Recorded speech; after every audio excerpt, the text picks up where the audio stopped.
네, 아까 시작할 때 말씀을 드렸던 것처럼 오늘이 이제 복날이잖아요. 네, 몸보신 하셨나요? 네, 어제 그 선교부에서 선교사님이 오셔가지고 이제 같이 식사를 하는데 저쪽 의왕으로 가는 길에 백세 삼계탕 집을 지나가는데요. 거기 주차장이 꽉 차고 밖에 도로까지 줄 섰더라고요.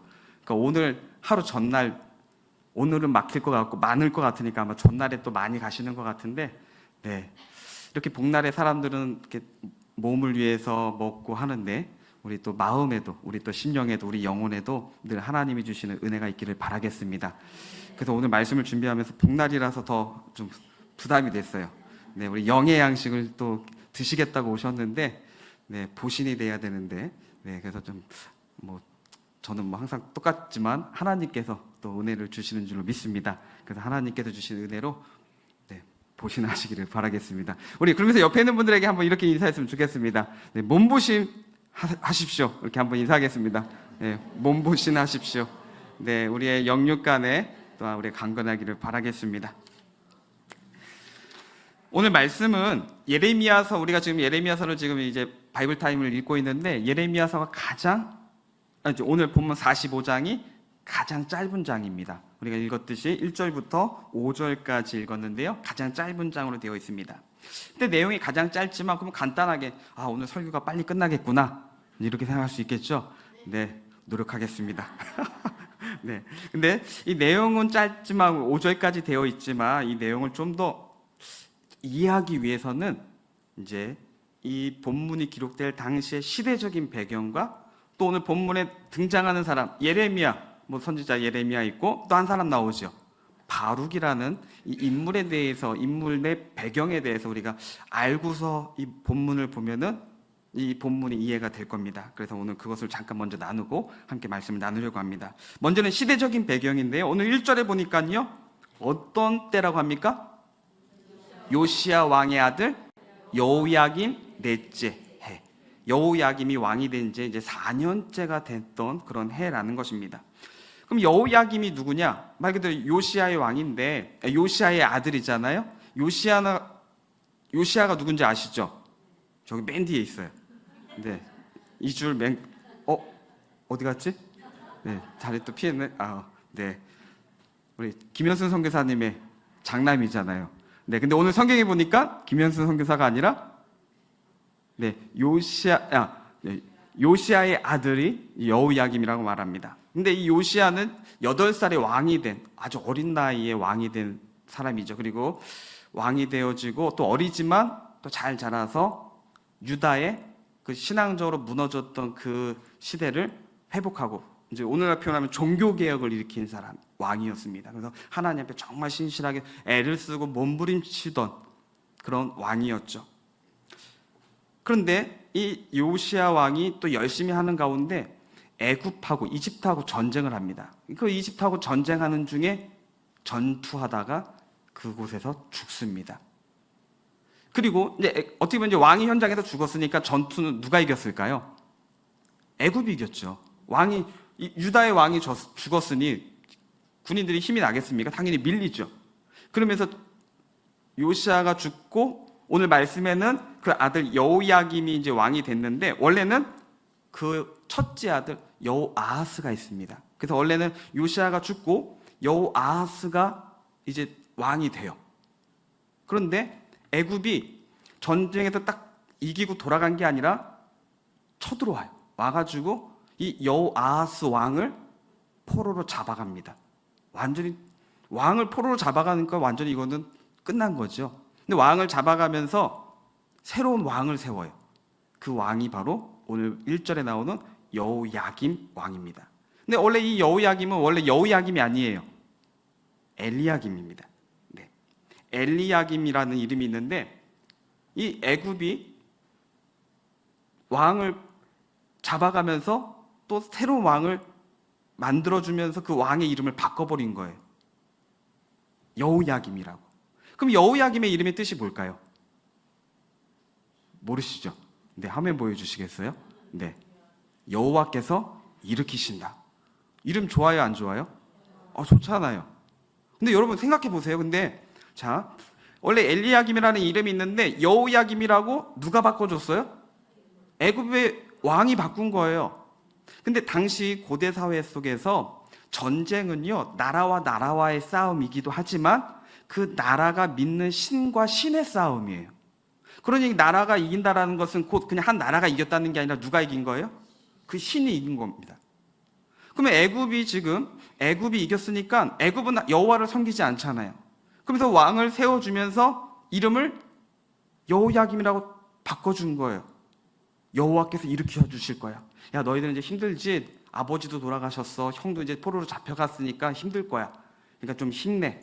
위로하면서 격려해 주기 위해서 여호와께서 너희들을 일으켜 주실 거야. 격려해 주는 말일까요? 아니잖아요. 지금 아버지를 죽이고 형을 포로로 잡아간 그 왕이 이름을 바꿔준 거예요. 너희들의 신이 일으켜 줄 거야. 이거는 위로도 아니고 축복도 아니고 뭡니까? 조롱이죠. 너희 신이 졌어. 근데 너희 신이 일으켜 줄 거야. 조롱하는 겁니다. 그런 이름을 가지고 있는 여호야김이 이제 왕이 된 거잖아요. 그러면 그 여호야김 입장에서 얼마나 또 비참하겠습니까? 우리는 오늘날에도 개명하신 분이 간혹 계시기도 한데 자기 이름이 마음에 안 들어서 막 놀림받고 하니까 이제 이름 바꾸시는 분도 있잖아요. 근데 그건 내가 이제 너무 싫어서 바꾸지만은 다른 사람이 내 이름, 나는 마음에 드는데 이 원래 이름을 마음대로 바꿔서 그렇게 부른다면은 얼마나 비참하겠습니까? 우리나라 같은 경우도 일제시대 때 창씨개명 해가지고 막 이름을 바꾸고 막 그러지 않았습니까? 얼마나 비참합니까? 우리나라의 내 이름을 정체성을 빼앗겨버리는 것이죠. 모욕을 당한 겁니다. 자, 그렇게 모욕을 당하는 가운데 애굽이 그냥 그렇게 해서 이제 우리는 깔끔하게 정리하자 이랬을까요? 아니에요. 나라와의 싸움에서 이기면은요, 이제 이기고 지면은 진 나라는 이긴 나라한테 전쟁에 대한 보상금을 줘야 돼요. 그래가지고 그 나라한테 계속 세금을 바쳐야 됩니다. 그러면은 야, 너희들 전쟁에서 졌으니까 너희들 형편 어렵지? 힘들잖아. 그냥 형편껏 해. 이랬을까요? 아니요. 절대로 안 봐줍니다. 그냥 쥐어 짜서 나올 때까지 쥐어 짜는 거죠. 그러니 엘리야김 입장에서는 내 아버지를 죽이고 내 형을 포로로 잡아간 내 이름까지도 마음대로 바꿔버린 저 애굽의 왕에게 세금을 우리 국민들의 혀를 그냥 쥐어 짜가지고 바쳐야 되는 상황입니다.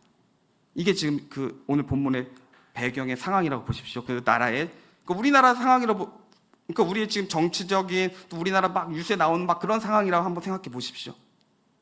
그런데 하나님의 선지자라는 사람들이 하는 말이 또 뭐예요?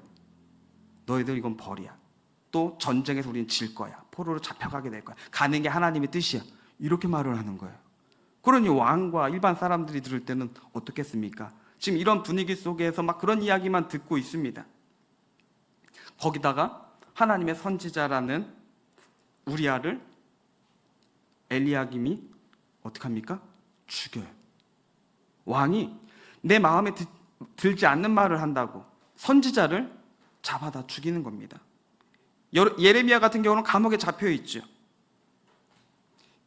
바로 이런 상황 가운데 지금 오늘 이제 본문이 45장이 이제 기록되어졌다라는 것을 이제 보시면 되겠는데요. 자, 그런 가운데 이제 예레미야는 이런 상황 속에서 감옥에 있었습니다. 왕의 눈 밖에 나와서 이제 왕의 마음을 기분 나쁘게 하고 하나님의 말씀만을 온전히 전하니까 그 상황과는 정 다른 그런 말씀을 들으니까 예레미야를 가만두지 못하는 거죠. 가둬버립니다. 그런 가운데 오늘 본문에 나온 이 바룩이 이 예레미야의 어떻게 보면 제자이고 또는 이제 서기관 같은 그런 역할을 감당하는데 36장에 보면은 이제 바룩을 서기관 바룩이라고 또 말을 하는데요. 이 바룩이 예레미야를 잘 따라요. 그래서 이제 예레미야가 감옥에 갇혀 있으니까 바룩이 잘 따르는 사람이니까 어떻게 하겠습니까? 면회를 가겠죠. 면회를 갔더니 예레미야가 너 왔으니까 온 김에 내가 불러주는 거 적어라. 하나님께서 주신 말씀인데 이거 꼭 적어야 돼. 근데 적는 게 그냥 단순히 잠깐 적는 메모가 아니에요.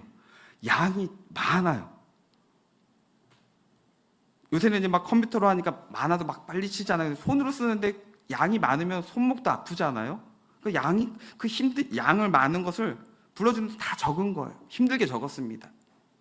근데 적고서 끝난 게 아니라 그 적은 것을 어떻게 해요? 가서 읽어주라는 겁니다.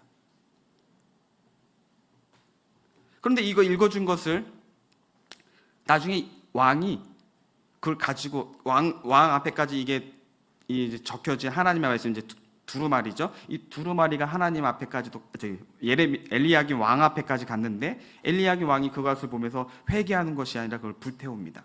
그리고선 예레미야와 바룩을 잡아두라고, 바룩을 가만두지 않겠다고. 예레미야는 이미 감옥에 있으니까 이거 적고 이걸 읽은 바룩 잡아들이라고 군인을 보내서 아주 난리가 났습니다. 이것이 이제 이런 상황 가운데 있고요. 또 이 바룩이라는 사람에 대해서 한번 알아보면 좋을 것 같은데요. 바룩은요, 아까 제가 말씀드렸듯이 36장에는 서기관 바룩이라고 되어 있습니다. 그래서 이제 기록하는 사람, 또 글도 잘 쓰는 사람이겠죠. 근데 바룩은 또 당시에 아주 유력한 집안입니다. 그냥 우리는 잘 모르는 사람이지만은 당시에는 그 가정이 대단한 가정입니다. 할아버지는 그러니까 오늘날로 본다면은 당시에 예루살렘의 시장격과 같은, 예루살렘이 시장이었습니다. 그리고 그 동생은 바룩의 동생은 왕의 보좌관이었습니다. 그것도 수석, 왕의 수석 보좌관 같은 역할을 했어요.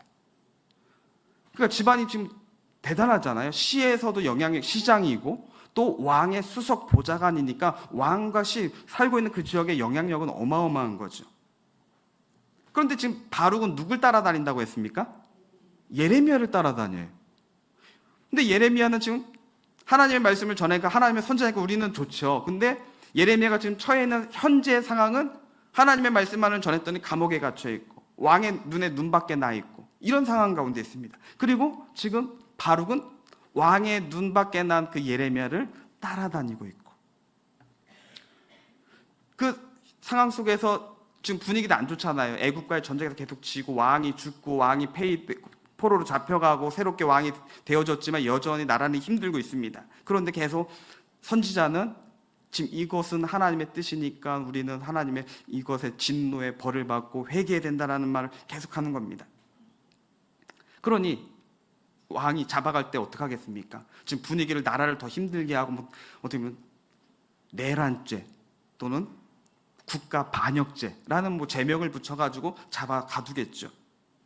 이제 이런 상황 속에서 이렇게 해서 잡혀가는 그 예레미야, 그러면은 지금 바룩의 입장에서는 어떤 생각을 하고 있을까요?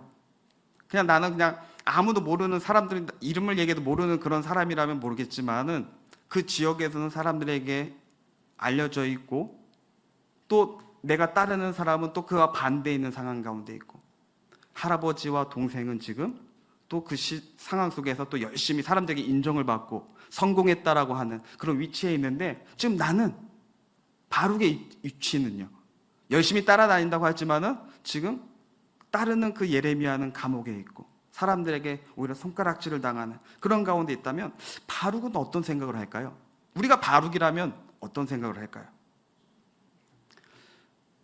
내가 따라다니는 저 예레미야 선지자가 그냥 다른 사람들도 다 잘 모르는, 그냥 시골에 있는 그냥 잘 모르는 그냥 선지자라면은 그냥 조용히 내가 떠나도 다들 예레미야 선지자도 누군지도 모르고 나도 잘 모르면은 그냥 조용히 우리 여기서 그냥 조용히 정리해도 되겠죠. 근데 예레미야 선지자는 또 그런 선지자가 아니잖아요.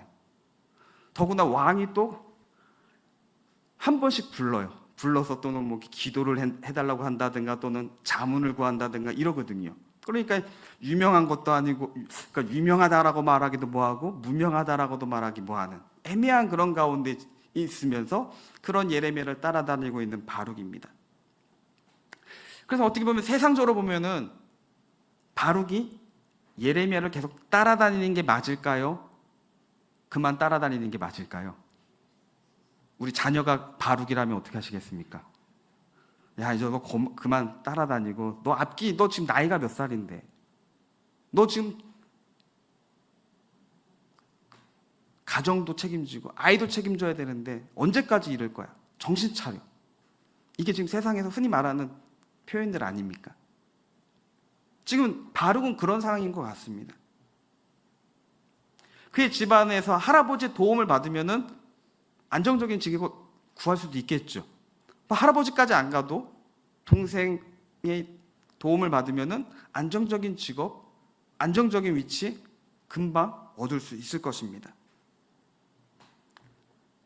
더욱이 바룩에게 또 한 가지 사건이 생기는데요. 바로 아까 말씀을 드렸던 것처럼 왕이 바룩도 잡고 죽이려 한다는 거죠. 예레미야가 시키는 대로 말씀을 적었고 그 말씀을 읽었을 뿐인데 죽이려고 한다는 겁니다.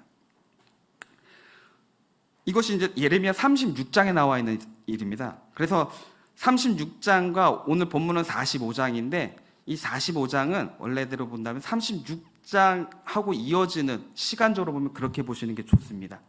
그래서 36장 1절에도 보시면은요, 이렇게 말씀해요. 어떤 시대라고요?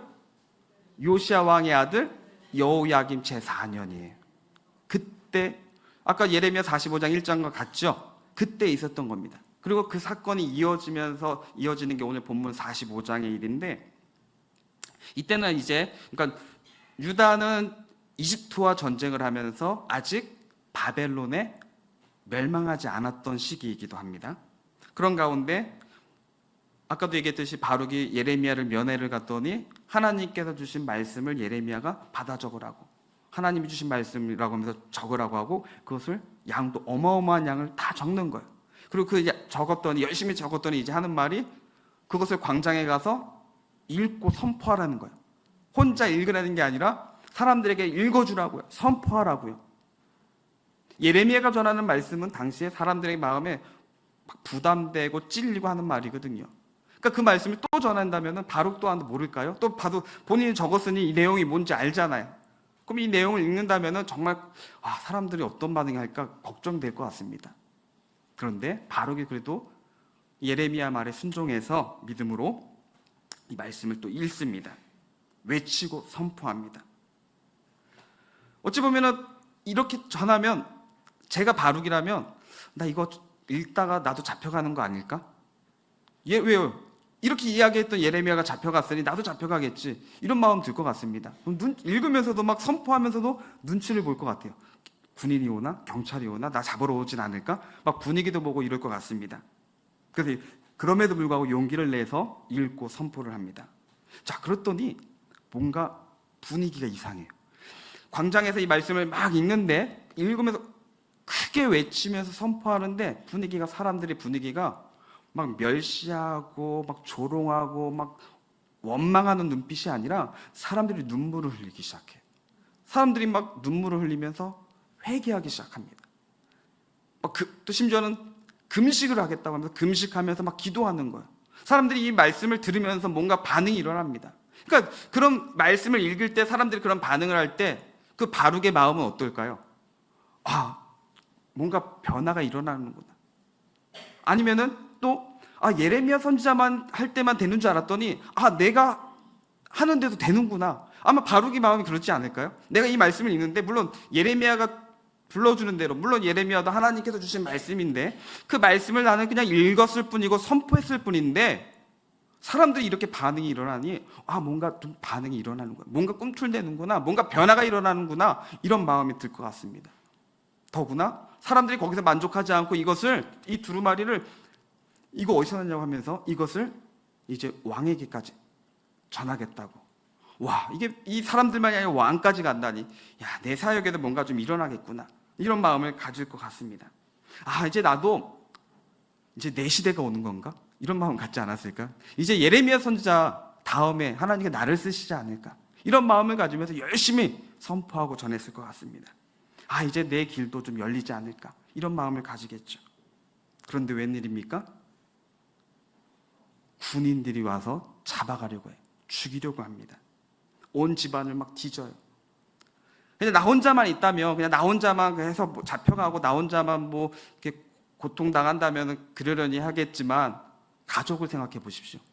할아버지는 시장이고 동생은 지금 왕의 수석 보좌관인데 지금 나 때문에 가족들도 지금 어떻게 되겠어요? 피해를 보게 생겼잖아요. 그런 상황 속에서 쫓기고 도망다니는, 그런 상황 속에서 오늘 본문 45장 3절에서 그래서 바룩이 그렇게 고백을 하는 것 같습니다. 화로다. 여호와께서 나의 고통에 슬픔을 더하셨대요. 내가 지금 고통한데 막 걱정하는데 하나님 거기다가 슬픔을 더하셨으니 나는 나의 탄식으로 피곤하여 평안을 찾지 못하도다라고 고백을 합니다. 자신 너무 힘들었던 것이죠. 그런 상황 속에서 바룩의 마음의 상태가 3절의 말씀입니다. 하나님께서 내 마음에 이 고통에 슬픔을 더하셔서 내가 탄식으로 피곤해서 평안을 찾지 못할 정도가 되었다라는 겁니다. 바룩은 지금 너무나 피곤하죠. 쉼이 없습니다. 쫓기고 피곤하고 지쳐 있습니다. 우리들도 그렇지 않습니까? 우리도 생활하는 가운데 열심히 일했습니다.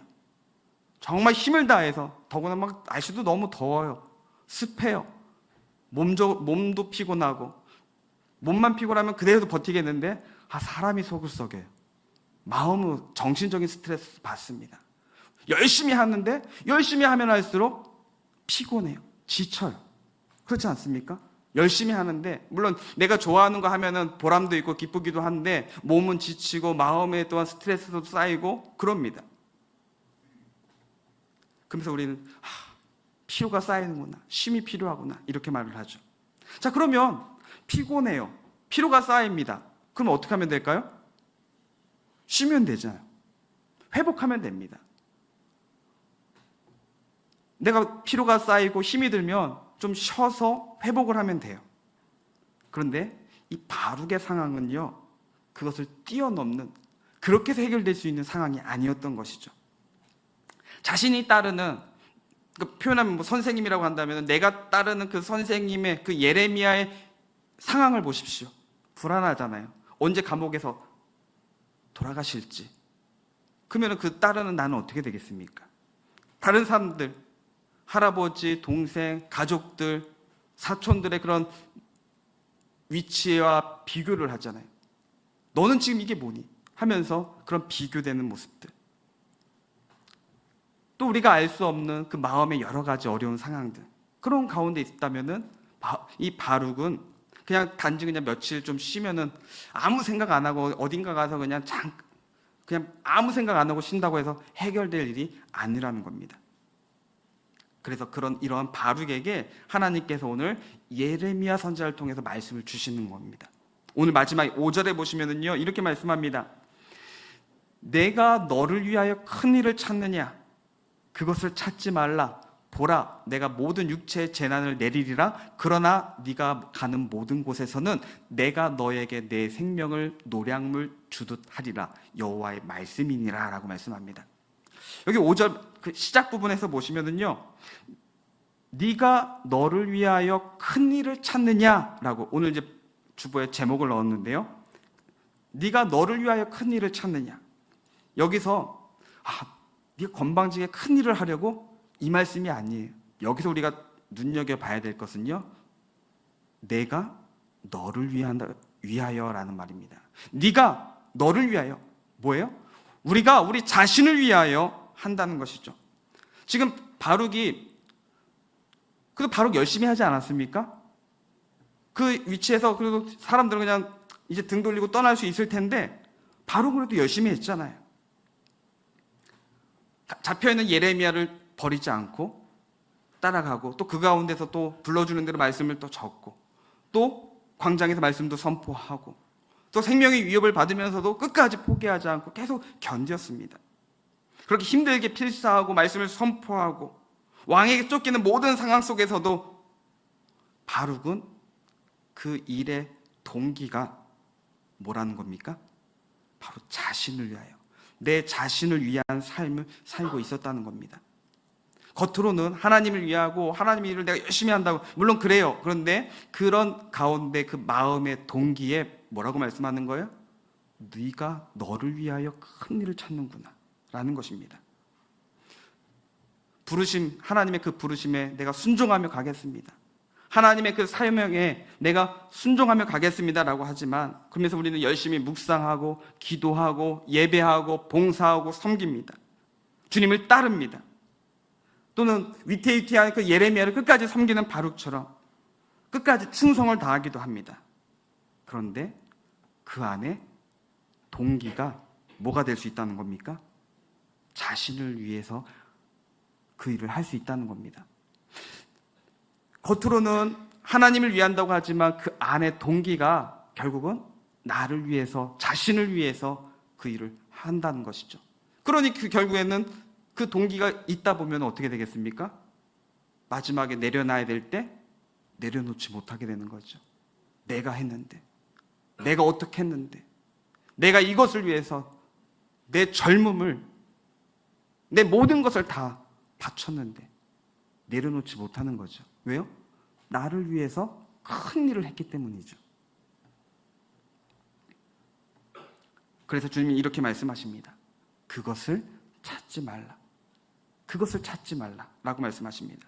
이 말씀은 큰 일을 추구하지 말라라는 말씀이 아닙니다. 크던 작던 자신을 위해 추구하지 말라라는 것이죠. 그럼 어떻게 해요? 그럼 나는 아무것도 아닙니까?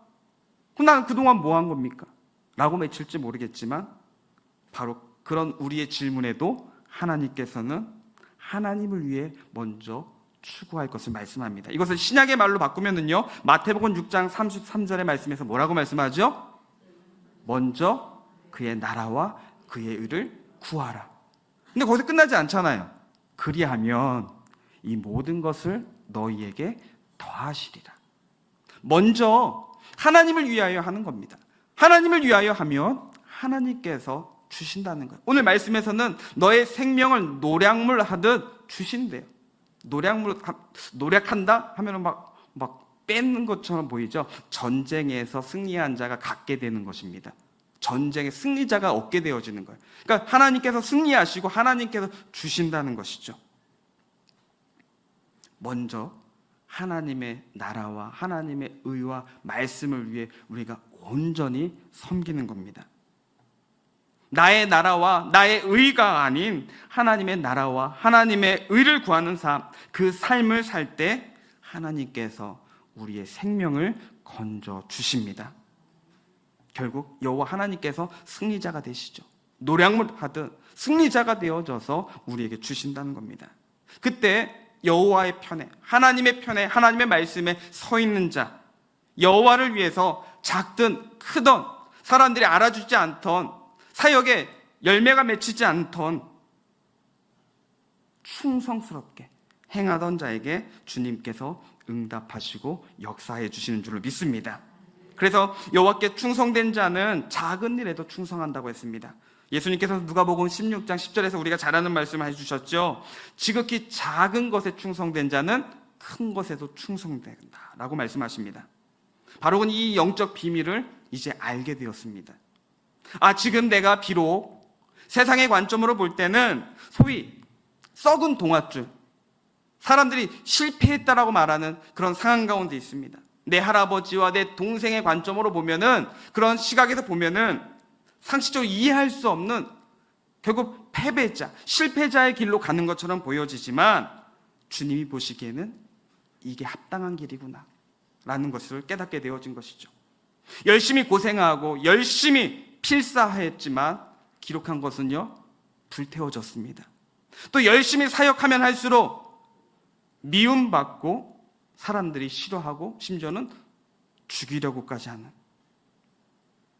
그러나 내가 끝까지 하나님의 사람 예레미야 옆에서 이 작은 일에 충성할 때 하나님께서는 하나님의 큰 일을 행하시는구나, 하나님의 위대하신 일을 행하시는구나. 세상의 시선에서는 패배자이지만 주님의 눈에는 승리자, 이긴 자가 되는구나 라는 것을, 이 영적 비밀을 이 바룩이 깨닫고 알게 되어졌습니다. 그래서 바룩은 결국은요, 예레미야와 함께 이제 애굽으로 이제 함께 끌려가게 되어집니다. 도망가지 않습니다. 끝까지 견딥니다. 굳이 어떻게든지 할아버지의 도움도 받고, 동생이 지금 왕의 수석 보좌관으로 있으니까 왕의 도움 막 여기저기 알아봐가지고 수소문해서 좀 해결을 보려고 하지 않았습니다. 끝까지 자신이 가야 할 길, 세상이 볼 때는 멸망의 길, 가장 낮은 길, 인정받지 못하는 길이라 할지라도 끝까지 충성을 다하며 예레미야 곁에서 하나님이 행하실 그 위대하고 놀라운 큰 일을 소망하며 살아갈 수 있었습니다. 그리고 이것이 오늘 우리에게도 주어진 길인 줄로 믿습니다. 오늘 우리 또한도 이 길을 기쁨으로 따라가는 우리 모두가 되시기를 예수님의 이름으로 축복합니다.